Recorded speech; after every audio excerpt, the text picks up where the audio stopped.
तो सवाल उठता है कि हम उसे फीस दे ही क्यों रहें। अब इन दोनों को आमने सामने रखते हैं। फंड ए, ये है हमारी कहानी का कछुआ। बीटा कम है, मतलब सफर शांत है, कम उतार चढ़ाव। दूसरी तरफ है फंड बी, यानी खरगोश। बीटा ज्यादा है, मतलब ज्यादा तेज भागता है, पर रास्ता भी ज्यादा उबड़-खाबड़ है।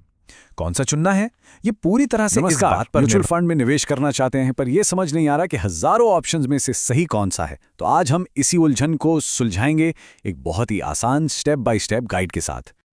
हाँ, मुझे पता है, हजारों फंड्स, अजीब अजीब से नाम, टेक्निकल शब्द, ये सब देखकर सिर चकरा जाता है ना? पर घबराने की बिल्कुल जरूरत नहीं है। बस एक सही तरीका चाहिए और सब कुछ साफ हो जाएगा। तो चलिए तैयार हो जाइए, हम मिलकर एक ऐसी जबरदस्त चेकलिस्ट बनाएंगे जो इस सारी कंफ्यूजन को कॉन्फिडेंस में बदल देगी। तो हमारा प्लान क्या है? हम इन 6 स्टेप्स को फॉलो करेंगे।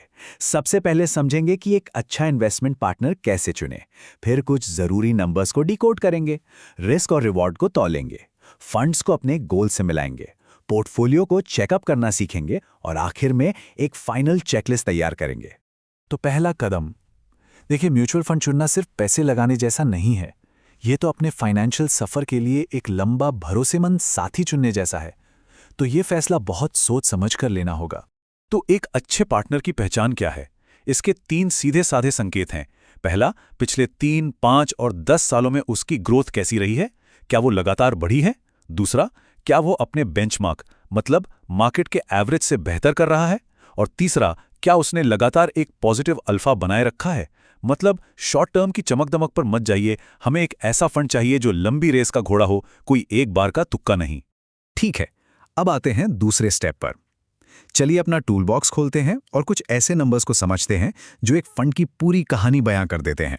सबसे पहले है AUM, यानी एसेट्स अंडर मैनेजमेंट। सीधे शब्दों में ये फंड में लगे कुल पैसे हैं। अगर AUM बड़ा है तो ये अच्छी बात है, मतलब लोगों को इस पर भरोसा है। पर एक बात ध्यान में रखनी होगी, बहुत बड़ा AUM एक विशाल जहाज की तरह होता है जिसे मुड़ने में वक्त लगता है। वैसे ही बहुत बड़े फंड्स मार्केट में तेजी से होने वाले बदलावों पर फुर्ती से रिएक्ट नहीं कर पाते। अगला टूल है एक्सपेंस रेशियो। ये बहुत जरूरी है। इससे आप एक छोटी सी सालाना फीस मान सकते हैं जो फंड को मैनेज करने के लिए आपके रिटर्न से चुपचाप कट जाती है। भले ही एक छोटा सा परसेंटेज लगे, पर लंबी दौड़ में ये आपके मुनाफे पर बहुत बड़ा असर डाल सकती है। तो सीधा सा नियम है, एक्सपेंस रेशियो जितना कम हो उतना ही अच्छा। अब जरा इस तस्वीर को देखिए, ये आपको चौंका देगी। फंड ए और फंड बी के एक्सपेंस रेशियो में सिर्फ 0.7% का फर्क है। मामूली लगता है ना? लेकिन 20 साल बाद जरा देखिए कि ये छोटा सा फर्क आपके 10,000 रुपए के निवेश पर कितना बड़ा असर डालता है। ये वो पैसा है जो आपकी जेब में होना चाहिए था, पर फीस में चला गया।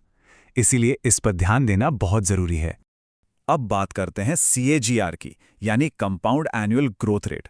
नाम थोड़ा मुश्किल है, पर मतलब सीधा है, फंड ने औसतन हर साल कितना रिटर्न दिया। देखिए, हमें वो फंड नहीं चाहिए जिसने सिर्फ 1 साल छक्का मार दिया हो और बाकी साल फुस रहा हो। हमें चाहिए कंसिस्टेंसी। इसीलिए हमेशा 1, 3 और 5 साल का CAGR देखिए। इससे फंड के असली कैरेक्टर का पता चलता है। तो हमने रिटर्न तो समझ लिया, पर रुकिए, कहानी अभी आधी है। अब आता है तीसरा और सबसे जरूरी हिस्सा, रिस्क को समझना। क्योंकि अच्छा रिटर्न तभी काम का है जब आप रास्ते में आने वाले उतार चढ़ाव को झेल पाएं। तो रिस्क को नापने का पहला पैमाना है बेंचमार्क। बेंचमार्क मतलब मार्केट का एवरेज, जैसे सेंसेक्स या निफ्टी।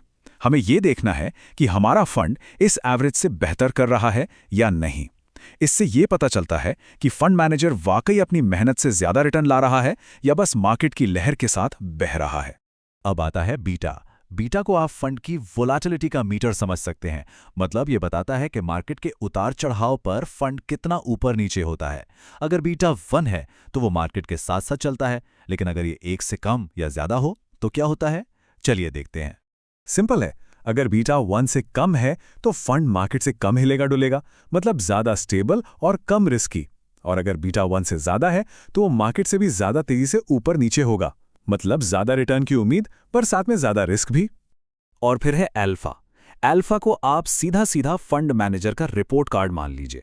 पॉजिटिव अल्फा का मतलब है कि मैनेजर ने अपने दिमाग और स्किल से एक्स्ट्रा रिटर्न कमा कर दिया है, जो उसकी फीस को जायज ठहराता है। और अगर अल्फा नेगेटिव है तो सवाल उठता है कि हम उसे फीस दे ही क्यों रहें। अब इन दोनों को आमने सामने रखते हैं। फंड ए, ये है हमारी कहानी का कछुआ। बीटा कम है, मतलब सफर शांत है, कम उतार चढ़ाव। दूसरी तरफ है फंड बी, यानी खरगोश। बीटा ज्यादा है, मतलब ज्यादा तेज भागता है, पर रास्ता भी ज्यादा उबड़-खाबड़ है। कौन सा चुनना है, ये पूरी तरह से इस बात पर निर्भर करता है कि आप किस तरह के सफर के लिए तैयार हैं। तो चलिए अब इन सारे टुकड़ों को जोड़ते हैं। ये सारे नंबर्स बीटा, अल्फा, CAGR, इनका असली मतलब तभी है जब हम इन्हें अपने पर्सनल गोल्स और रिस्क लेने की क्षमता के साथ मिलाकर देखें। देखिए, निवेश में कोई एक साइज सबके लिए फिट नहीं होता। सब कुछ बैलेंस का खेल है। आपको अपने फंड का बीटा अपनी रिस्क लेने की हिम्मत से मिलाना होगा। आपको ऐसा CAGR चुनना होगा जो आपके लंबे समय के लक्ष्य को पूरा कर सके। और हां, एक्सपेंस रेशियो को कभी भी नजरअंदाज नहीं करना है। साथ ही सिर्फ एक तरह के फंड में सारा पैसा मत लगाइए, थोड़ा डाइवर्सिफाई करना हमेशा अच्छा होता है। अच्छा, तो हमने एक अच्छा फंड चुन लिया, काम खत्म? जी नहीं, निवेश करना मतलब पौधे लगाना है, उसे लगाकर भूल जाना नहीं। लंबी अवधि में सफलता के लिए नियमित रूप से उसकी देखभाल करना, यानी अपने पोर्टफोलियो को चेक करना बहुत जरूरी है।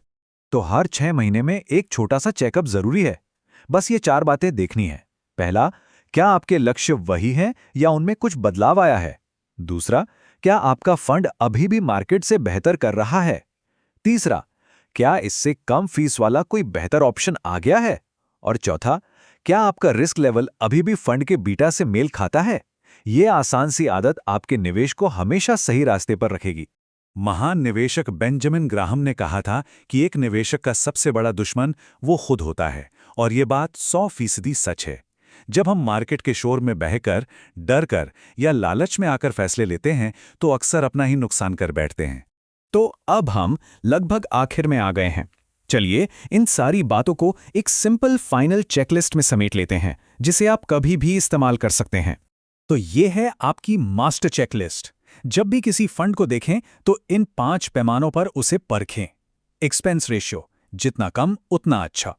CAGR, क्या परफॉर्मेंस लगातार अच्छी है? बीटा, क्या ये आपके रिस्क लेवल से मैच करता है? अल्फा, क्या ये लगातार पॉजिटिव है? और AUM, क्या ये स्थिर है? ये चेकलिस्ट आपको हमेशा एक सही फैसला लेने में मदद करेगी। और आखिर में हर फैसला लेने से पहले खुद से बस एक सवाल पूछिए, क्या ये पोर्टफोलियो जो मैं बना रहा हूं वो मुझे मेरे लंबे समय के लक्ष्यों तक ले जाएगा? और क्या वो बाजार के उतार चढ़ाव को झेलने के लिए काफी मजबूत है? यही एक सवाल आपके हर निवेश को एक दिशा और मजबूती देगा।